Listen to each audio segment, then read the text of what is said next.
নারী অধিকারের নামে কেউ যদি ইসলামের বিধানের উপরে যদি আঙুল তোলে, ইসলামের বিধানের উপরে কেউ যদি চোখ তোলে, ওই চোখ এবং আঙুল বাংলার 18 কোটি মুসলমান ভেঙে ফেলবে, উপড়ায় ফেলবে। ঠিক কিনা? নারী বিষয়ক সংস্কার কমিশনে যারা আছে এদের বয়স কিন্তু 50-এর অধিক, কারো বয়স কম 50-এর নিচে নয়। সবগুলো বুড়ি মানুষ, সব মহিলা মানুষ, সবগুলোর কপালে বড় বড় একটা করে দেখবেন লাল টিপ। আমার ভাইয়েরা, তাদের এত মাথা ব্যথা কেন যৌন কর্মীদেরকে নিয়ে?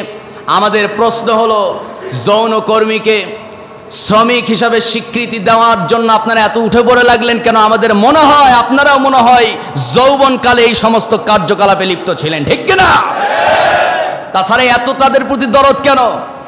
আল্লাহ রাব্বুল আলামিন বলেন, ইয়াসআলুনাকা আনিল আনফাল কুলিল আনফালু লিল্লাহি ওয়ার রাসূল ফাত্তাকুল্লাহা ওয়া আসলিহু যাতা বাইনিকুম ওয়া আতিউল্লাহা ওয়া রাসূলাহু ইন কুনতুম মুমিনিন।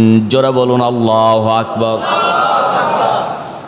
মহান রব্বুল আলামিন বলেন, ইয়াসআলুনাকা আনিল আনফাল, হে নবী, অল্প কিছু মুহূর্ত পর আপনার কাছে 3টা দল আসবে, আপনাকে জিজ্ঞেস করা হবে। ইয়াসআলুনাকা আনিল আনফাল, গনিমতের মাল। আনফাল মানে গনিমত, গনিমতের মাল সম্পর্কে আপনাকে জিজ্ঞেস করা হবে। আপনি সেই মুহূর্তে তাদেরকে জবাব দিয়ে দিবেন। তারা আপনাকে বলবে, গনিমতের মাল পাওয়ার হকদার মূলত কি? এই প্রশ্ন যখন আপনাকে করা হবে, সঙ্গে সঙ্গে আপনি তার জবাব দিয়ে দিবেন। কি জবাব দিবেন? আল্লাহ তাআলা সেই কথা উল্লেখ করেছেন। কিন্তু এইটা নিয়ে এত ঝামেলা কেন? গনিমতের মাল নিয়ে রসুলকে কেনই বা জিজ্ঞেস করা হবে? মূল ঘটনা হলো, বদরের যুদ্ধে যখন আল্লাহ রাব্বুল আলামিন মুসলমানদেরকে বিজয় দান করলেন, মুসলমানরা যখন বিজয় অর্জন করে ফেলল, আগের যুগে মানুষদের যুদ্ধের একটা রীতিনীতি ছিল। যারা যুদ্ধে অংশগ্রহণ করত, এই লোকগুলো মূলত তাদের গুরুত্বপূর্ণ যেগুলো সম্পদ আছে, স্বর্ণ অলংকার থেকে শুরু করে যা কিছু আছে, আমার বন্ধুগণ, এগুলো তারা বাড়িতে ফেলে রাখে আসতো না। কারণ বাড়িতে যদি রেখে আসে, দস্যু ডাকাত দলের ভয় আছে, তারা লুটপাট করতে পারে। গনিমতের মাল নিয়ে যুদ্ধে অংশগ্রহণ করত। সেই গনিমতের মালগুলো ফেলে রেখে তারা যখন পালিয়ে গেল, 1000 সৈন্য কাফের দল 313 জনকে যখন আল্লাহ তাআলা বিজয় দান করলেন, এই বিজয়ী সাহাবীদের মধ্যে 3টা গ্রুপ দেখা গেল, 3 দলে ভাগ হয়ে গেল। এক দল বলতে লাগলো, আমরা সম্মুখ যুদ্ধ করেছি, সামনাসামনি তরবারি নিয়ে কাফেরদের মোকাবেলা করেছি, সুতরাং গনিমতের মাল যদি কেউ পেয়ে থাকে তাহলে সেই হকদার 1 নম্বরে আমরা। আর এক দল বলে, পিছনে আমরা, শত্রু দল পেছন থেকে আমাদেরকে আক্রমণ যেন করতে না পারে, এজন্য পেছনে আমরা পাহারায় নিয়োজিত ছিলাম, নিরাপত্তায় সেখানে আমরা দায়িত্ব পালন করেছিলাম, সুতরাং গনিমতের মাল তো পাবো আমরা। আরেক দল বলে, না না, তোমরা কেউ পাবে না, গনিমতের মাল পাবো আমরা। কেন? নবী, আমাদের প্রিয় নবী, তার জানমালের শেল্টার দিয়েছে, আমরা তার নিরাপত্তার দায়িত্ব আমরা ছিলাম, সুতরাং রহমাতাল লিল আলামিন, তাকে যেহেতু আমরা নিরাপত্তা দিয়েছি, গনিমতের মাল মূলত পাবো আমরা।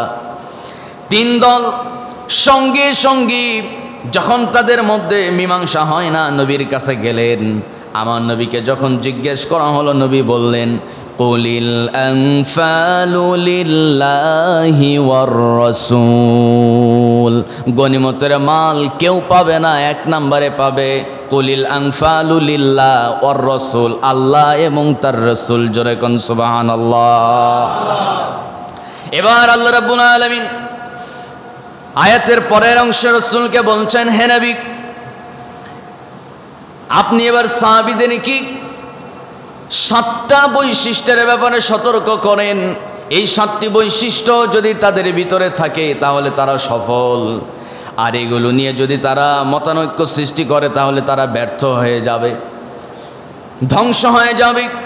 মহান রব্বুল আলামিন রাসূলকে জানান দিলেন, হে নবী, সেই 7টি গুণ শুধুমাত্র এই বদরি সাহাবীদের জন্য আমি নাজিল করলাম না, না, না, কিয়ামত পর্যন্ত আমার যত বান্দা পৃথিবীতে আসবে, আপনার যত অনুসারী উম্মত পৃথিবীতে আসবে, সবার জন্য এই 7টি বৈশিষ্ট্যের কথা ঘোষণা দেন। এই 7টি বৈশিষ্ট্য যার ভিতরে আছে, নিশ্চিত জান্নাতের মালিক ওই বান্দা হয়ে যাবে। আমার বন্ধুগণ, এবার আল্লাহ রাব্বুল আলামিন বলছেন, ফাত্তাকুল্লাহা ওয়া আসলিহু যাতা বাইনিকুম ওয়া আতিউল্লাহ ওয়া রাসূলাহু ইন কুনতুম মুমিনিন। জোরে বলুন আল্লাহু আকবার। আমার বন্ধুগণ, আল্লাহ রাব্বুল আলামিন বলছেন ফাত্তাকুল্লাহ, 1 নাম্বার বৈশিষ্ট্য হলো, ও বান্দা, কেবলমাত্র তোমার কলিজা জুড়ে আল্লাহর ভয় থাকতে হবে। 1 নাম্বার বৈশিষ্ট্য হলো, আমার বন্ধুগণ, আল্লাহর ভয় যদি আপনার কলিজার ভিতরে থাকে তাহলে আপনি সফল হয়ে গেছেন। আর এই কলিজার ভিতরে যদি বামরামের ভয় থাকে, জানের ভয়, মালের ভয়, এরকম ইমানদার, পাক্কা ইমানদার আছে না নাই? কোন জানের ভয়, হামলা মামলার ভয়, এই হামলা মামলা চাকরির ভয়ে উনি হক কথা বলে না, এরকম ইমানদার আছে না নাই? কোন শুধু আছে মানে মসজিদের ইমাম খতিব থেকে শুরু করে সাধারণ জনতা তো আছেই। কথা কন ঠিক আছে কি না? সম্মানিত বন্ধুগণ, এটার নাম ইমান নয়। এই কলিজায় শুধুমাত্র আল্লাহর ভয় স্থান দিতে হবে। এখানে যদি আর কাউকে যদি জায়গা দেন, এটা শিরিক হয়ে যাবে, ঠিক কি না? সুতরাং আমরা ভয় করব একজনকে, চিৎকার মেরে বলতে হবে তিনি কে? আরো জোরে বলুন, ভয় করব কাকে? আল্লাহকে। আমার বন্ধুগণ, নরমালি 7টা বৈশিষ্ট্যের কথা শুধু বলে যাব, সবাই একটু কান লাগান। 2 নাম্বার আল্লাহ রাব্বুল আলামিন বলেন, ওয়া আসলিহু যাতা বাইনিকুম। 2 নাম্বার বৈশিষ্ট্য হলো, ইমানদার পুরুষ পরস্পরের ভিতরে, ইমানদার নারীর পরস্পরের ভিতরে কোন প্রকার হিংসা, বিদ্বেষ, অহংকার রাখা যাবে না। আমার বন্ধুগণ, আল্লাহ বলছেন আসলিহু যাতা বাইনিকুম, তোমাদের সম্পর্ক তোমরা শুধরায় নাও। পরস্পরের মধ্যে কোনো প্রকার ভেদাভেদ থাকা যাবে না। ইমানদার তো ওই ব্যক্তি যার সঙ্গে কারো বিরোধ নাই, শুধু বিরোধ থাকবে তার বিরুদ্ধে, যে নাকি আল্লাহ এবং তার ইসলামের বিরুদ্ধে অবস্থান নিয়েছে। এরকম মুসলমান আছে না নাই? আমার বন্ধুগণ, তার ব্যাপারে বিরোধ থাকতে পারে, কিন্তু আসলিহু যাতা বাইনিকুম, নিজের রক্তের আপন ভাইয়ের সঙ্গে কথা বলে না, মাসের পর মাস চলে যায়। জন্মদাতা পিতার সঙ্গে কথা বলে না, জন্মদানকারী মায়ের সঙ্গে কথা বলে না, সম্পর্ক নাই। এরকম ইমানদার আমাদের সমাজে আছে না নাই? এই কাজগুলো মোটেও করা যাবে না। সম্পর্ক শুধরায় নিতে হবে। আমার বন্ধুগণ, আপনি ক্ষমা যদি চান কারো কাছে কোনো একটা বিষয়ে, আপনি নিজেই ভুল স্বীকার করে নেন। আপনি যদি নিজেই গিয়ে ক্ষমা চান, আপনার সম্মান কমে যাবে না, বরং আপনার সম্মান আল্লাহর কাছে বেড়ে যাবে। জোরে কোন সুবহানাল্লাহ। ক্ষমা চাইলে সম্মানহানি হয় না, ক্ষমা চাইলে অবশ্যই আল্লাহ তার সম্মান বাড়ায় দেয়। সুবহানাল্লাহ বলবেন না? সম্মানিত ভাইয়েরা, বিনয়ের পথ যে ব্যক্তি যতটা অবলম্বন করতে পেরেছে, আল্লাহ তাআলা জান্নাতে যাওয়ার রাস্তা তার জন্য ততই সহজ করে দিয়েছেন। সুবহানাল্লাহ ওয়া বিহামদিহি।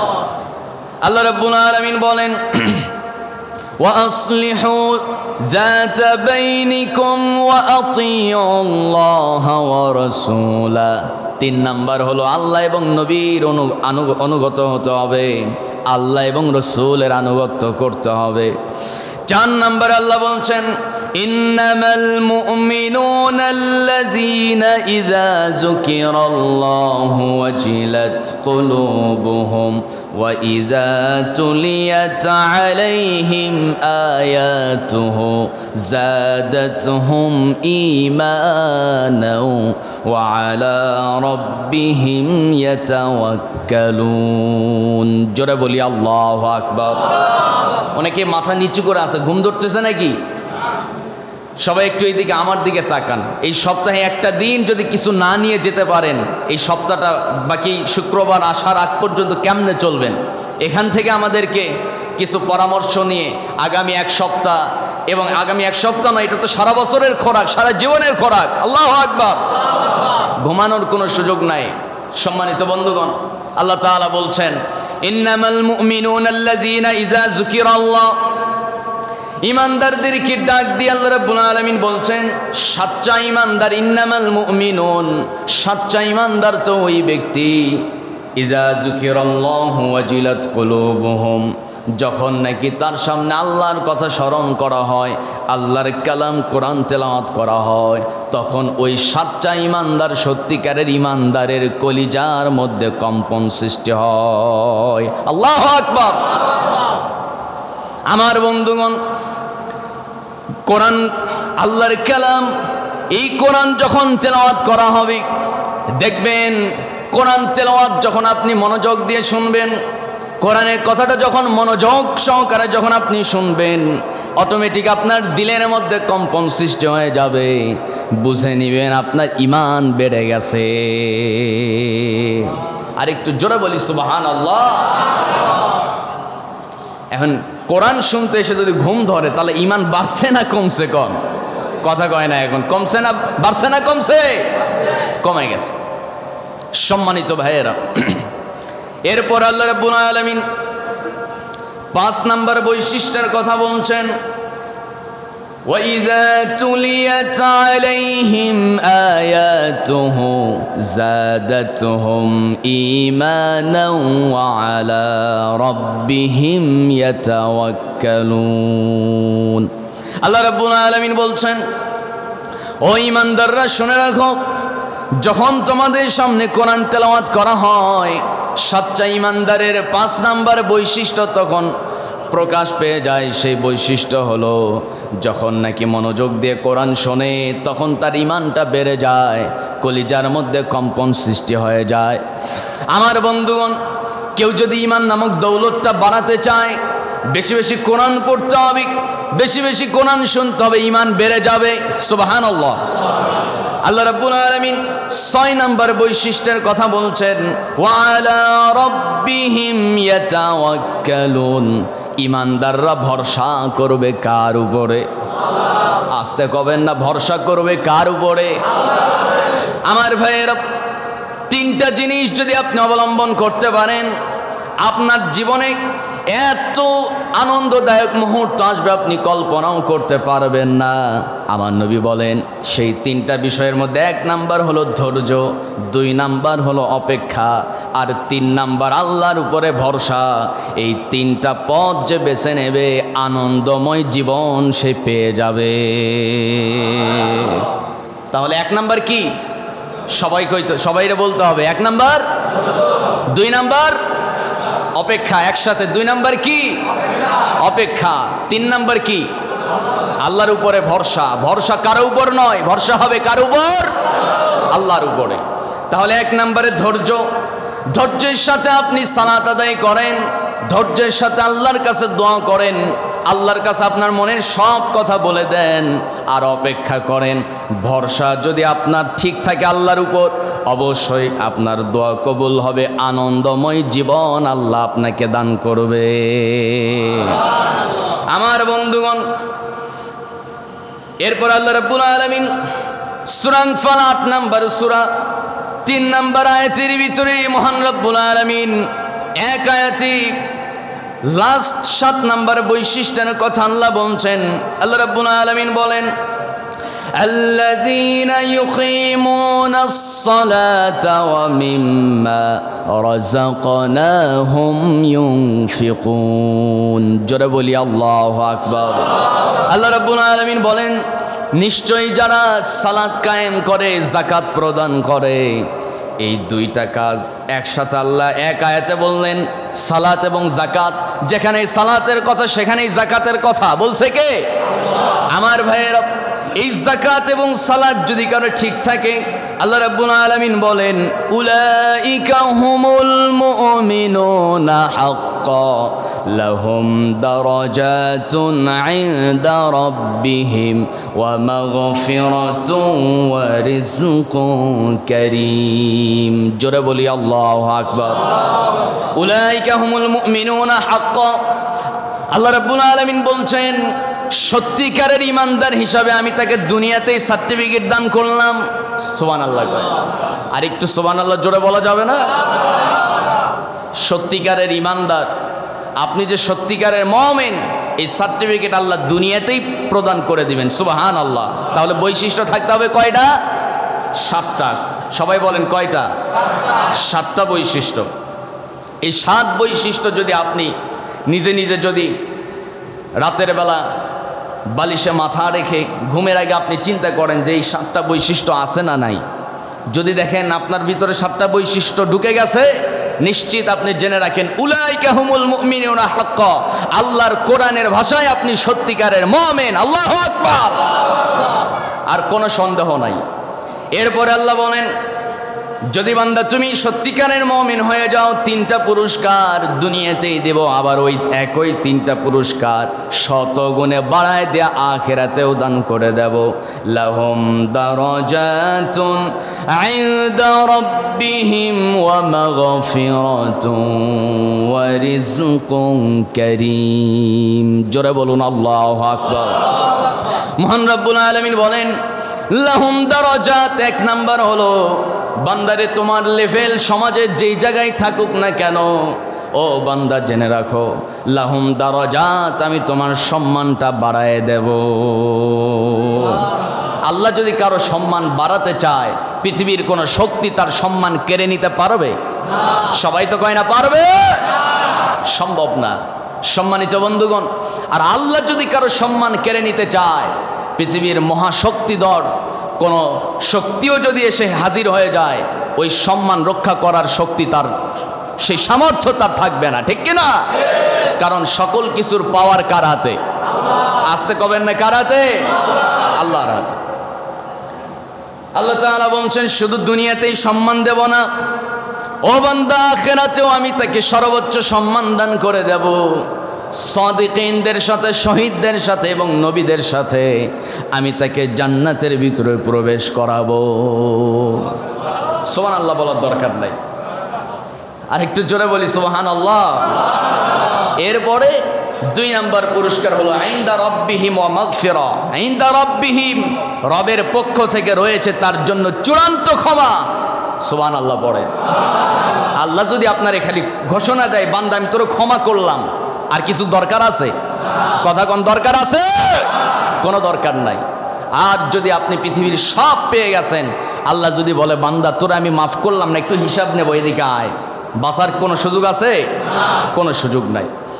এজন্য আল্লাহ বলছেন ওয়া মাগফিরা, দুনিয়াতেই মাফ করব, মালাকুল মাউত তার সামনে হাজির হওয়ার পূর্বেই তার জিন্দেগির গুনাহ মাফ। পরকালীন জিন্দেগিতে আমি তার তো হিসাব নেবই না, বিনা হিসাবে জান্নাতে ঢুকায় দিব। ওয়া রিজকুন কারীম, রিজিক নিয়ে বান্দা তোমার টেনশন তো 100%, কিন্তু বান্দা রিজিক নিয়ে কোনো টেনশন করতে হবে না। ওয়া রিজকুন কারীম, 7টা বৈশিষ্ট্য অর্জন করো, রিজিকের দায়িত্ব আমি আল্লাহ নিজেই নিয়ে নেব। আমার ভাইয়েরা, এই 7টি গুণ যদি আমরা অর্জন করতে পারি, রিজিকের দায়িত্ব নিবে কে? সম্মানিত ভাইয়েরা, শুধু রিজিক কি দুনিয়াতেই আল্লাহ দায়িত্ব নেবে, না জান্নাতেও?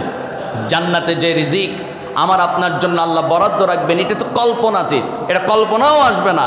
সুবহানাল্লাহি ওয়া বিহামদিহি।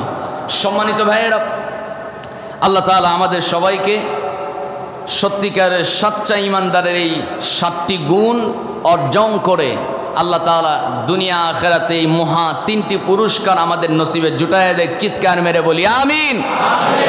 সম্মানিত ভাইয়েরা, আমি লাস্ট হয়তো আর 20 মিনিট সময় পাবো, নারী অধিকার নিয়ে আপনাদের সামনে কিছু কথা বলতে চাই।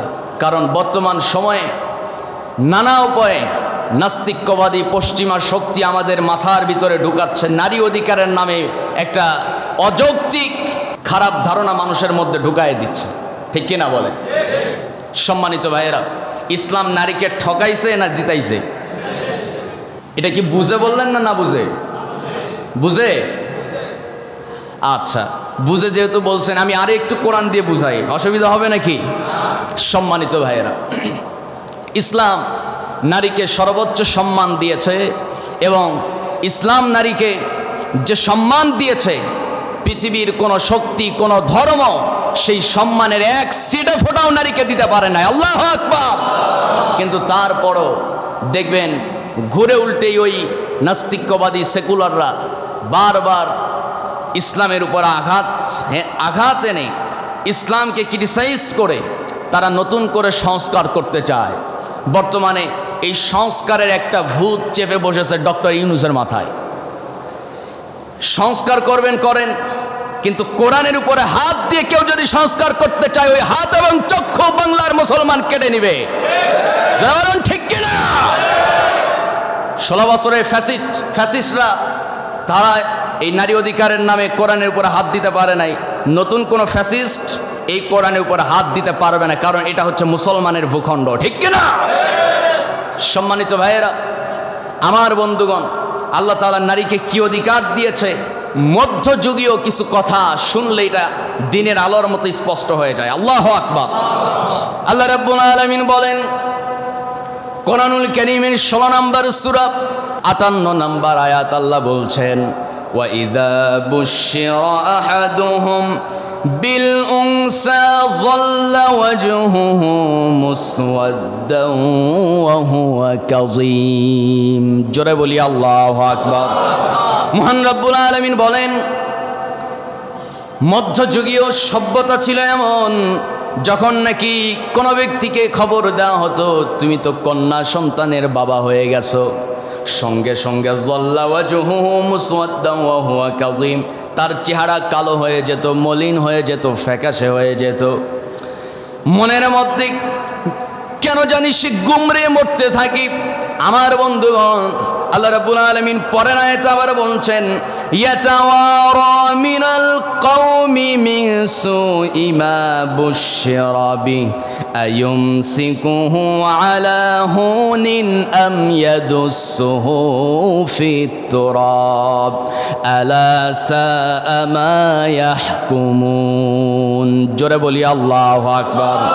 আল্লাহ রাব্বুল আলামিন বলছেন এই লোকগুলো করতো কি, যখন নাকি খবর পেয়ে যেত আমি কন্যা সন্তানের পিতা হয়ে গেছি, তখন তারা লোকদের থেকে নিজেকে আড়াল করে ফেলতো। নিজেরা মনে মনে চিন্তা করতো হায় হায় আমি মানুষকে মুখ দেখাবো কেমনে। মিনসু ইমা বুশিরা বিক আয়ুমসিকুহু আলা হুনিন আম ইয়াদুসসুহু ফিত তুরাব। তারা চিন্তা করে আমি যে কন্যা সন্তানের বাবা হলাম, ওরে তো এখন লালন পালন করতে হবে, আমার অর্জিত সম্পদ থেকে তার পিছনে খরচ করতে হবে, তার বিয়ে শাদী দিতে হবে, যৌতুক দিতে হবে, ভরণ পোষণ দিতে হবে, নানান খরচ তার পিছনে করতে করতে আমার সম্পদ কমে যাবে। শুধু তাই নয়, কন্যা সন্তানের বাবা আমি এত সম্পদশালী একজন ব্যক্তি, অথচ আমার মেয়েটা যখন কোনো বাড়িতে বিয়ে হয়ে যখন ওই বাড়ির বউ হয়ে যাবে, তখন ওই বাড়ির সে চাকরানি হয়ে যাবে, থালা বাসন পরিষ্কার করবে, ওই বাড়ি মোটামুটি এক প্রকার চাকর হয়ে যাবে। এই লজ্জা থেকে বাঁচার জন্য তারা করত কি, তাদের সেই নবজাতক কন্যা শিশুকে তারা জ্যান্ত মাটির নিচে পুঁতায় ফেলতো। আর একটু আস্তে বলি নাউজুবিল্লাহ। আমার বন্ধুগণ, অথচ আল্লাহ রাব্বুল আলামিন বলেন রিজিকের টেনশন করে তোমাদের সন্তানদেরকে তোমরা হত্যা করে ফেলো না। সূরা বানী ইসরাইল 17 নম্বর সূরা 30 নম্বর আয়াত, আল্লাহ রাব্বুল আলামিন বলেন ইন্না রাব্বাকা ইয়াবসুতুর রিজকা লিমান ইয়াশাউ ওয়া ইয়াকদির ইন্নাহু কানা বিইবাদিহি খাবীরাম বাসীরা। জোরে বলুন আল্লাহু আকবার। জিমায় গেছেন নাকি? একটু সবাই বলেন আল্লাহু আকবার।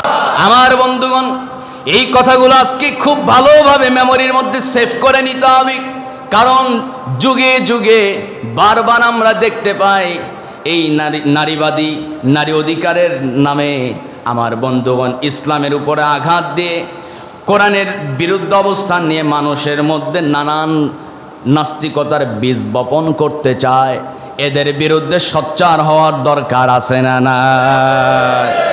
আমার ভাইয়েরা, আল্লাহ রাব্বুল আলামিন বলেন, ইন্না রাব্বাকা ইয়াবসুতুর রিজকা লিমান ইয়াশাউ ওয়া ইয়াকদির ইন্নাহু কানা বিইবাদিহি খাবীরাম বাসীরা।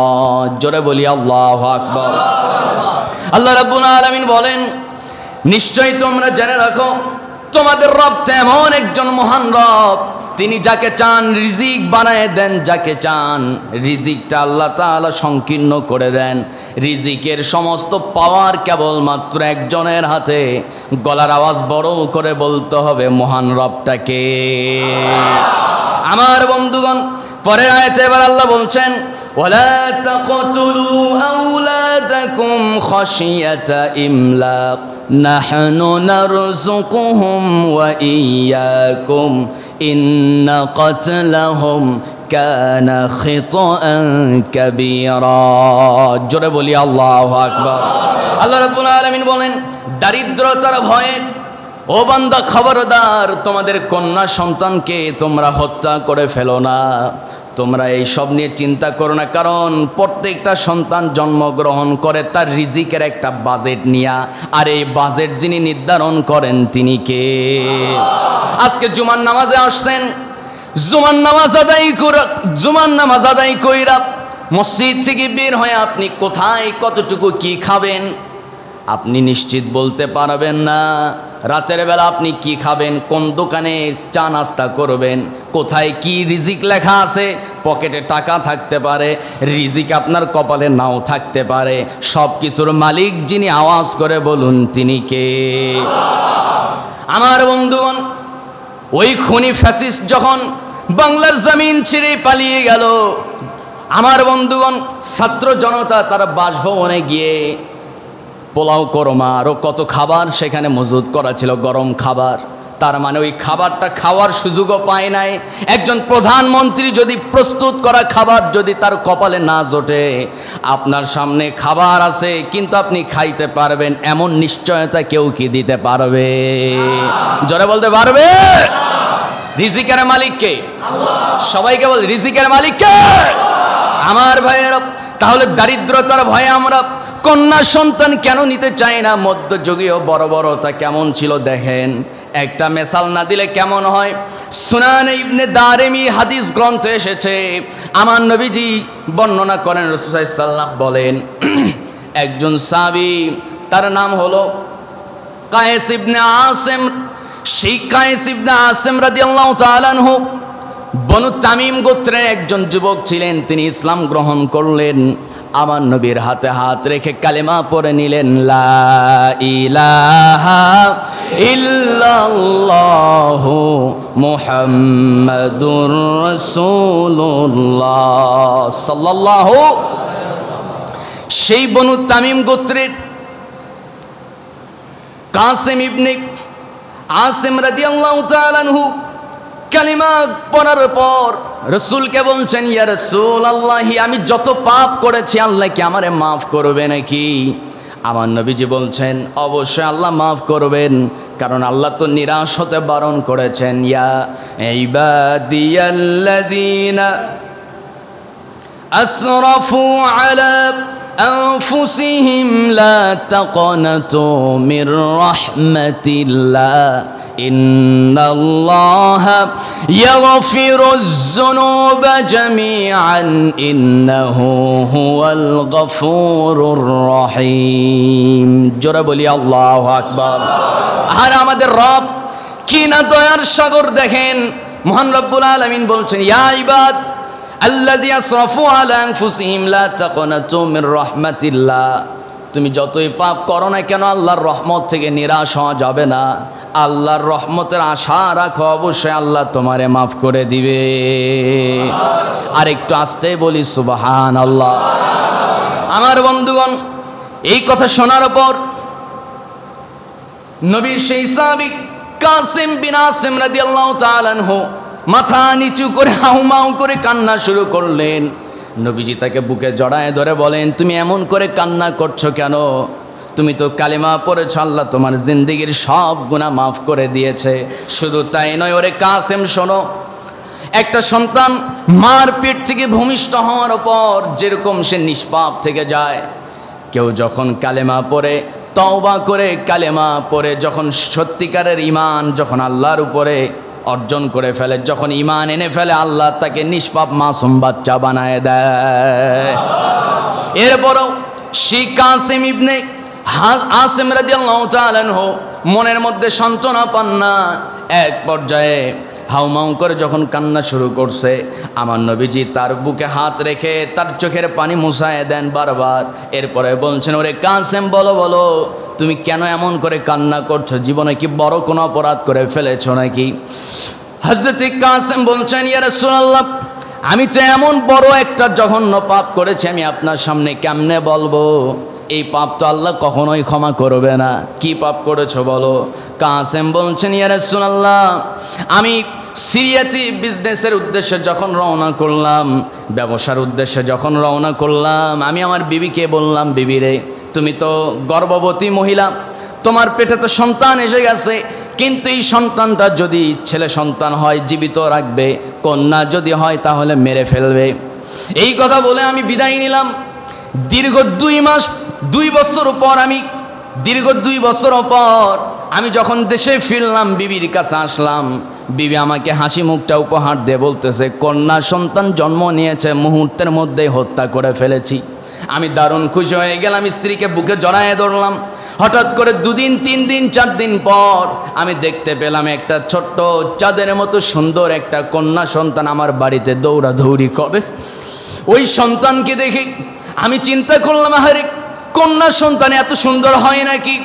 এরপর আমি বিবিকে জিজ্ঞেস করলাম, এই 2.5 বছর বয়সের এই কন্যা সন্তানটা কার? কে তার পিতা? সঙ্গে সঙ্গে হযরতে কাসেমের স্ত্রী বলছেন, স্বামী গো, আমি আপনাকে মিথ্যা বলেছিলাম, আসলে আমি আপনার কন্যা সন্তানকে হত্যা করি নাই, এটাই আপনার কন্যা সন্তান। জোরে কোন সুবহানাল্লাহ। কিন্তু ইয়া রাসূলুল্লাহ, এই কথা শোনার পর আমার দিলের মধ্যে খটকা লেগে গেল। একদিকে তার চেহারার দিকে তাকালে বড় মায়ায় পড়ে যায়, আবার আরেকদিকে চিন্তা করি, আমি এত বড় একটা সম্ভ্রান্ত ফ্যামিলির একজন মানুষ, এত সম্পদের মালিক, আমি রাজকীয় হালতে চলাফেরা করি, এত সম্পদ আমার। আমি চিন্তা করলাম, আমি যদি এই সন্তানটাকে লালন পালন করি, আমার সন্তান এত ধনী পরিবারে একটা কন্যা সন্তান যখন বিয়ে করে অন্যের বাড়ির বউ হয়ে যাবে, সে তো সেখানে চাকরানি হয়ে যাবে, সেখানে তো চাকর হয়ে যাবে। সুতরাং এই কাজ এটা কেমনে আমি মেনে নেই? আমি তো একেবারে লজ্জায় মাথা কাটা অবস্থা। এক পর্যায়ে সিদ্ধান্ত নিলাম, সন্তানটাকে দুনিয়া থেকে বিদায় করে ফেলবো। এই কথা তো বিবিকে বলা যাবে না, বিবিকে বললে তো সেই সন্তানকে আমার সঙ্গে ছেড়েই দেবে না। কৌশলে করলাম কি, বেড়াতে যাওয়ার কথা বলে, মেলায় বেড়াতে যাওয়ার কথা বলে সন্তানকে আমি সেখান থেকে মায়ের কাছ থেকে নিয়ে নিলাম। এরপরে আমার কন্যা সন্তানকে বুকের সঙ্গে জড়ায় ধরে কোলের মধ্যে নিয়ে তাকে নিয়ে রওনা করলাম। ধুধু মরুভূমির এক প্রান্তরে যায় আমি আমার সেই কন্যা সন্তানটাকে মাটিতে নামায় দিলাম। এরপরে ইয়া রাসূলুল্লাহ, আমি করলাম কি, ওই মরুভূমির প্রান্তরে আমি সেখানে বালি খনন করলাম, মাটি খনন করে বিশাল গর্ত করতেছি। যখন গর্ত করি শরীরটা ঘেমে যায়। আমার সেই কন্যা সন্তান 2.5 থেকে 3 বছর বয়স, আমার সন্তানটা বারবার আমার কপালের ঘামগুলো শুধু মুছে দেয়। হাতগুলো যখন বালি ভরে যায়, হাতগুলো শুধু হাত দিয়ে, ওই নরম হাত দিয়ে আমার হাতগুলো পরিষ্কার করে দেয়। আমি যখন ঘেমে যাই আমার কপালে চুমু দেয়, এরপরে ঘামগুলো সব মুছে ফেলে তার সেই সুন্দর জামা দিয়া। আমি মায়ায় পড়ে যাই, আবার চিন্তা করি, না না, আমি তোরে বেঁচে রাখবো না, আমার সম্মান থাকে নাকি। এক পর্যায়ে যখন গর্ত খনন করা হয়ে গেল, আমি আমার কন্যা সন্তানকে বললাম, দেখো তো মা, গর্তটা কত গভীর হয়ে গেছে, একটু দেখাও। যেই না বলছি গর্তটা কেমন গভীর হয়ে গেছে, একটু দেখো তো গর্ত কতটা গভীর। যখন দেখতে গেছে, এমন পাষাণ হৃদয়ের, ইয়া রাসূলুল্লাহ, আমার হৃদয়টা এমন পাষাণ হয়ে গেছিল। আমি তখন আমার কন্যা সন্তানকে একটা ছোট্ট একটা আস্ত করে ধাক্কা মারলাম, একেবারে গর্তের ভিতরে পড়ে গেছি। আমার সেই কন্যা সন্তান আমাকে বারবার বলতেছে, আব্বা পড়ে গেলাম, আমারে উঠাও। আমি তো এইরকম এই অনেক গভীর, আমারে ভয় লাগতেছে, আমারে উঠাও। বাবাকে ডেকে যখন বারবার বলতেছে আমারে উঠাও, আমার বন্ধুগণ কাসেম বিন আসেম রাদিয়াল্লাহু তাআলা আনহু রাসূলকে বলছেন, ইয়া রাসূলুল্লাহ, একটা বারের জন্য তার প্রতি আমার মায়া হলো না। আমি করলাম কি, বড় একটা পাথর দিয়া, 2.5 বছরের শিশু, কতই বা বয়স হবে, 2.5 বছরের শিশুর উপরে আমি যখন ফেলে দিলাম, মগজটা ফেটে ফেনকি দিয়া, মাথা ফেটে মগজটা ছিটকে চলে গেল, রক্ত ছিটকে আমার গায়ে পড়ে গেল, পুরা মাটি চাপা দিয়ে আমি সেখান থেকে বিদায় হলাম। ইয়া রাসূলুল্লাহ, এই গুনাহ কি আল্লাহ আমারে মাফ করবে নাকি? আল্লাহু আকবার। আমার বন্ধুগণ, এই মধ্যযুগীয় বর্বরতা, এটা নিরসন হয়েছে, মূলোৎপাটন হয়েছে একজন মহামানব আসার বদৌলতে, আর তিনি হলেন রাহমাতাল লিল আলামিন মুহাম্মাদুর রাসূলুল্লাহ সাল্লাল্লাহু আলাইহি ওয়াসাল্লাম। আল্লাহু আকবার। সম্মানিত ভাইয়েরা, শুধু তাই নয়, আমার নবীজি বলছেন, ও আমার সাহাবীরা, কেউ যদি 2টা কন্যা সন্তানের বাবা হয়, আমার দিকে তাকাও, আমার আঙুল কয়টা দেখতে পেতেছ? 2টা। রাসূল বলছেন, এই 2টা আঙুল যেমন পাশাপাশি আছে, কেউ যদি 2টা সন্তানের পিতা হয়, আর ওই 2 সন্তানকে যদি কোরআন শেখায় এবং তাকে যদি স্নেহ মায়া মমতা দিয়া লালন পালন করে, যদি তাকে ইসলামী হুকুম অনুযায়ী, ইসলামী নিয়ম অনুযায়ী যদি তাকে ইসলামী বাউন্ডারির ভিতরে পরিচালনা করতে পারে, আমি রাসূল ঘোষণা দিলাম, এই 2টা আঙুল যেমন পাশাপাশি, ওই সন্তানের জনক, ওই সন্তানের পিতা আর আমি জান্নাতে এতটাই পাশাপাশি থাকব। আর একটু জোরে বলি সুবহানাল্লাহ। সম্মানিত ভাইয়েরা, আমার বন্ধুগণ, নারী বিষয়ক সংস্কার কমিশন, তাদের কথা হলো, ইসলাম নারীকে ঠকায় ফেলছে। ইসলাম পুরুষ এবং নারীর ভিতরে সমতা বজায় রাখে নাই। আচ্ছা বলেন তো, সব জায়গায় কি সমতার কাজ হতে পারে, না ন্যায্যতার কিছু দরকার আছে? সমতা ন্যায্যতা 2টা এক জিনিস নয়। নারীর শারীরিক গঠন একরকম, পুরুষের শারীরিক গঠন আরেক রকম। আমার ভাইয়েরা, সমতার একটা মেসাল যদি আমি না দেই, হয়তো বুঝতে কঠিন হয়ে যাবে। সমতার একটা নরমাল মেসাল আমি আপনাদেরকে দিতে চাই। সেটা হলো, মনে করুন আপনার 2টা ছেলে আছে, একটা ছেলের বয়স হলো 22 বছর, আরেকটা ছেলের বয়স হচ্ছে 12 বছর, 10 বছরের কম বেশি। এখন এই 2 ছেলে, তাদের যদি সমতা রক্ষার্থে ঈদের জামা কাপড় কিনতে গেছেন, এখন বড়টার জামা কিনতে গেলে টাকা লাগবে কম না বেশি? সবাই তো না, কম না বেশি? ছোটটার জামা কিনতে একটু কম টাকা লাগবে, আর ওর জামার হাইট, এরপরে সব কিছু একটু ছোট আকারের হবে, কারণ সে বাচ্চা তো ছোট। আর যে বড় 22 বছর, সে তো একটু দেখতে লম্বা, স্বাস্থ্য আছে, তার জামাটা একটু বড় লাগবে। এই জায়গায় যদি সমতা রক্ষা করতে গিয়ে যদি দুজনের জামা যদি এক সমান যদি আপনি বানাতে চান, এটা তার সঙ্গে ন্যায্যতা হলো না জুলুম হয়ে গেল? জুলুম হয়ে গেল। সম্মানিত বন্ধুগণ, ইসলাম নারীকে সম্পদের ভাগ দিয়েছে মূলত 3টা জায়গায়। কয়টা জায়গায় বলেন? 3 জায়গায়। এক হলো, একটা নারী যখন নাকি বিবাহ বন্ধনে আবদ্ধ হয়, আমার ভাইয়েরা, সে মূলত মোহরানা পাচ্ছে একদিকে।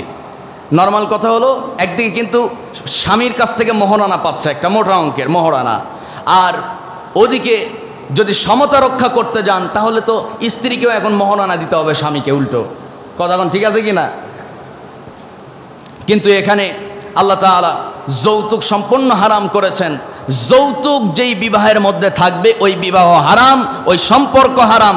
জেনার সমপরিমাণ গুনাহ তার আমল নামায় বহন করতে হবে মৃত্যুর আগ পর্যন্ত। জোরে কর নাউজুবিল্লাহ। এখন আল্লাহর হুকুমে, আল্লাহর রহমতে কারা কারা যৌতুক নিয়ে বিয়ে করছেন, দয়া করে হাতগুলো একটু ওঠান। কেউ নাই? আছে, কিন্তু একটু হাত তুলতে তো একটা লজ্জার বিষয়, ঠিক কিনা কন? সম্মানিত ভাইয়েরা, এই মহা কবিরা গুনাহ থেকে যদি বাঁচতে চান, আপনি যত টাকা যৌতুক নিয়েছেন এটা ফেরাই দিতে হবে, এটা ফেরত দিতে হবে।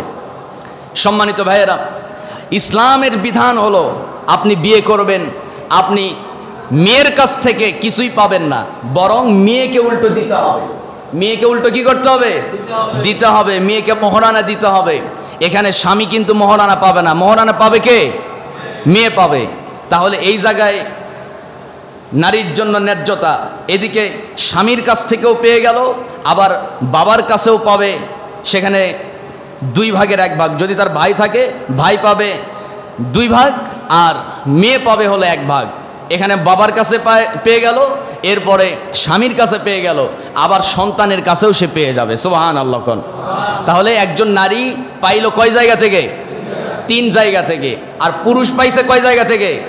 1 জায়গা থেকে। আবার নারী 3 জায়গা থেকে পাইলো, ঠিক আছে, কিন্তু নারী কি সংসারের খরচ বহন করবে না পুরুষ বহন করবে? পুরুষ বহন করবে। সমতা রক্ষা করতে গেলে তাহলে তো পরিবারের যদি খরচ হয় 20,000, নারীকে স্ত্রীকে দিতে হবে 10,000, স্বামীকে দিতে হবে 10,000। কিন্তু ইসলাম কি এই বিধান দিছে? না, ইসলামের বিধান হলো যত খরচ আপনাকে বহন করতে হবে, স্বামীকে বহন করতে হবে। আর নারী সে রাজরানী হয়ে সেখানে সংসার করবে, যখন যা দরকার শুধু স্বামীকে হুকুম করবে। স্বামী হচ্ছে হুকুমের পেদা, হুকুমের গোলাম। ও যা দরকার বাড়ির লবণ ডাল চাল যা আছে হুকুম করবে স্ত্রী, আর গোলামি করবে স্বামী। আল্লাহু আকবার। এখানে স্বামী স্ত্রী ঠকছে না জিতছে? বলেন, জিতে গেছে। মহারানা বিয়ের সময়ও জিতছে, সম্পদের দিক দিয়েও জিতছে। এরপরে মৃত্যুর আগ পর্যন্ত সে একটা সম্মান, স্ত্রীর সম্মান নিয়ে সে বেঁচে থাকবে। কিন্তু কথা হলো, আপনি এয়ারপোর্টে যান, যখন আপনাকে রিসিপশনে, এরপরে আপনার যখন বিমানে উঠবেন, সেখানে বিমানবালা আছে, নানান অঙ্গভঙ্গিতে তারা বিভিন্ন নগ্ন অর্ধলগ্ন ড্রেস পরে আপনার সামনে প্রেজেন্ট হয়। ওখানে আবার ওরা কিন্তু বিমান ছাড়ার পর একটা মহিলা দোয়াও পড়ে, সুবহানাল্লাযী সাখখারা লানা হাযা ওয়া মা কুন্না লাহু মুকরিনিন। ঠিক আছে কি না? সম্মানিত ভাইয়েরা, এদিকে কিন্তু পর্দা নাই, অর্ধলগ্ন, আবার দোয়াও পড়তেছে। আচ্ছা পড়ুক, কিন্তু ঘটনা হলো ওখানেও নারী। এরপরে যে কোনো আপনি শোরুমে যান, ওখানেও নারী রিসিপশনে। এরপরে আপনি এক কথা আপনি যেখানেই যাবেন সেখানেই নারী, নারীকে সামনে রাখা হয়েছে। এর মানে এই নয় যে নারীকে সম্মান দেওয়া হয়েছে, বরং নারী সম্মান পাবে তখন যখন পর্দা মেনটেন করে সে যখন কোনো একটা কর্ম বেছে নিবে। জোরে কোন সুবহানাল্লাহ। কিন্তু পর্দা যেখানে নাই সেখানেই আছে অবাধ মেলামেশা। সম্মানিত ভাইয়েরা, নারী বিষয়ক সংস্কার কমিশন তারা যে বিষয়টা দাঁড় করিয়েছে সেটা হলো যৌনকর্মীকে শ্রমিক হিসাবে স্বীকৃতি দিতে হবে। জোরে কন নাউজুবিল্লাহ। আর একটু আস্তে কন নাউজুবিল্লাহ। ঘুম মনে হয় আপনাদের ভাঙে নাই। বাংলাদেশে যৌনকর্মী আছে মূলত 1 লক্ষ। কয় লক্ষ বলেন? 1 লক্ষ যৌনকর্মী আছে। ওদের কথা হলো, আমরা হিন্দু ধর্মের কোনো বিধানের ভিতরেও নাই, ইসলাম ধর্মের কোনো বিধানের ভিতরেও নাই, বৌদ্ধ ধর্মের কোনো বিধানের ভিতরেও নাই। এক কথায় কোনো ধর্ম যারা মানতে চায় না তাদের জন্য আমরা কিছু আইন করে যেতে চাই।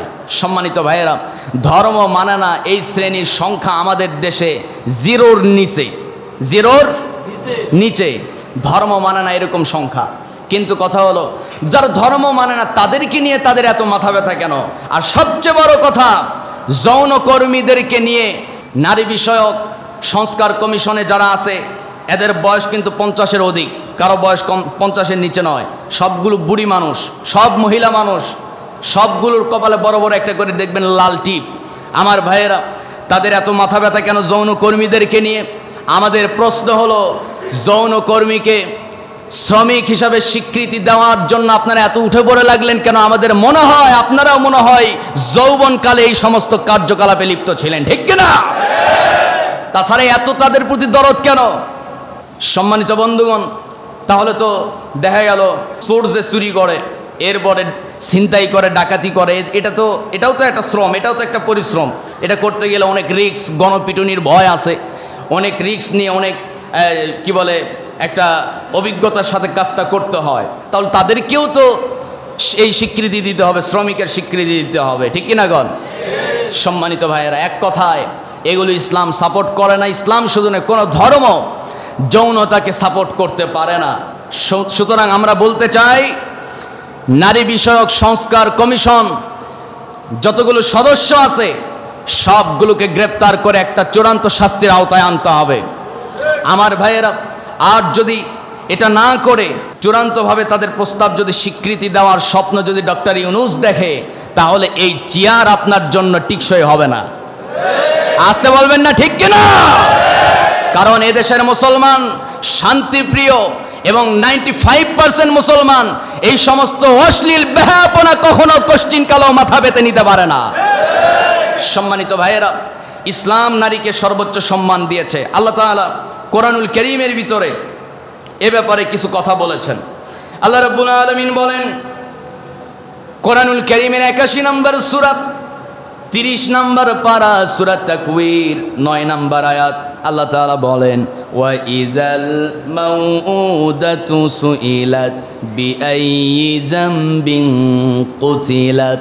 ও দুনিয়ার মানুষ শুনে রাখো, কিয়ামতের দিন সেই সমস্ত কন্যা সন্তানদেরকে প্রশ্ন করা হবে, তোমাদেরকে কোন কারণে জ্যান্ত মাটির নিচে পুঁতায় ফেলা হয়েছিল, জ্যান্ত দুনিয়া থেকে বিদায় করা হয়েছিল। কন্যা সন্তানকে প্রশ্ন করা হবে, তখন তারা তাদের পিতাদেরকে আসামি বানায় জাহান্নামের ভিতরে ঢুকায় দিবে। জোরে কন্যা নাউজুবিল্লাহ।